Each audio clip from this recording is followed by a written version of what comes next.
RB channel subscribers அனைவருக்கும் வணக்கம். இந்த விஷயத்தை பற்றி நம்ம ஆல்ரெடி சேனலில் போட்டிருக்கோம். திருப்பி அதை போய் போடக்கூடாது, அவதூறு பரப்பக்கூடாது. ஆனால் ஒரு சில ஊடகங்கள் தொடர்ந்து அவதூறு பார்த்துக்கிட்டு இருக்குது. இது அரசாங்கம் கவனத்தை கொண்டு அந்த சேனலை கொஞ்சம் என்ன விஷயம் சொன்னேன். சென்ற சனிக்கிழமை கரூர் நடைபெற்ற ஒரு சில சம்பவத்தை இன்றைக்கும் உதாரணமாக்கியது ஒரு சில சேனல் ஊடகங்கள், ஒரு சில யூடியூபர்ஸ். அதாவது பிரச்சனை நடக்குது.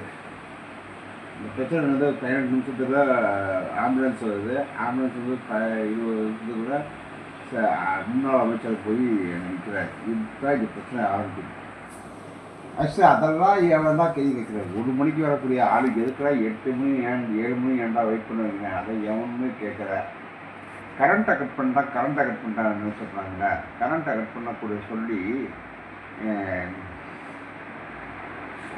இன்னும் கொடுத்தாரம் பார்த்தீங்கன்னா, மனு கொடுத்தாரம் பார்த்தீங்கன்னா அந்த கட்சியோட ஆட்கள் அவ்வளோதான். சில இடத்துல ஏன்னா அந்த பிரச்சனை என்ன நடக்குதுன்னா, இந்த கரண்ட்டு கட் பண்ணக்கூடிய இடத்துல அந்த சம்பவம் இடத்துல மட்டும் கரண்ட்டு கட் ஆகிருக்கு. அங்கே ஜென்ரேட்டர் உதவியோட போயிட்டுருக்கு. ஜென்ரேட்டர் தடுப்பை சில ஆட்கள் உடைச்சிட்டு உள்ளே போய் சில பிரச்சனையை ஏற்படுத்தினால அங்கே டெம்பரரியாக கட் பண்ணுறக்கூடிய நிலைமைக்கு தள்ளப்பட்டிருக்கு. இருக்கக்கூடிய அமைச்சர்கள்லாம் பார்த்தீங்கன்னா இப்போ 20 நிமிஷத்தில் நிற்கிறாங்க. அவங்க வீடே பார்த்தீங்கன்னா அந்த அந்த அந்த மாவட்டத்தினுடைய எம்எல்ஏ இருக்குது. அந்த தொகுதியோடைய எம்எல்ஏ இருக்குது. யாருன்னா முன்னாள் அமைச்சர் செஞ்சிருப்பாச்சு. இந்த வீடு பார்த்தீங்கன்னா அந்த நண்பற்ற இடத்துல இருந்து ஒரு 1/2 கிலோ ஒரு காலுக்கு ஒரு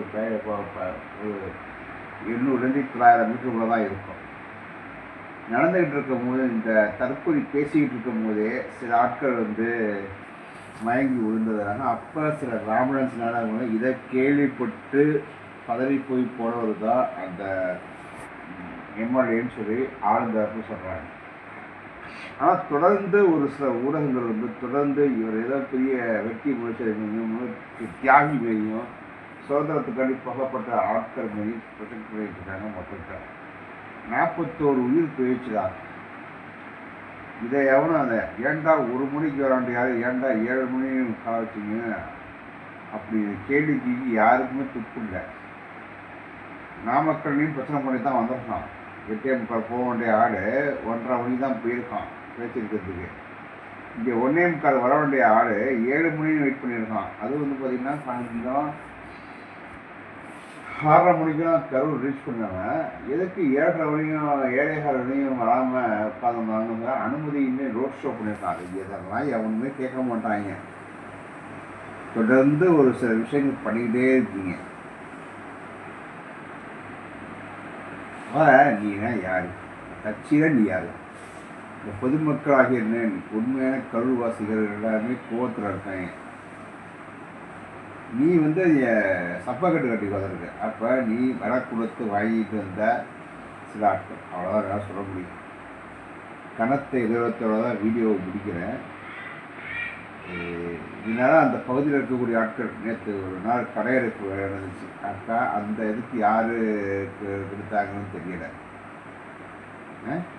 யார் காமிச்சு கொடுப்பாங்க. தொடர்ந்து 3 வாரம் பிரச்சாரம் பண்ணி தானே போயிருக்கான் அந்த ஆள். எல்லாம் சொல்ல முடியும். கணக்கு எதிர்த்து விடைபெற இந்த விஷயத்தை புறந்தறிட்டு நம்மளுடைய ஆர்பி சேனல் சப்ஸ்கிரைபர்ஸ் என்னன்னா இனிய ஆயுத பூஜை நல்வாழ்த்துக்கள்.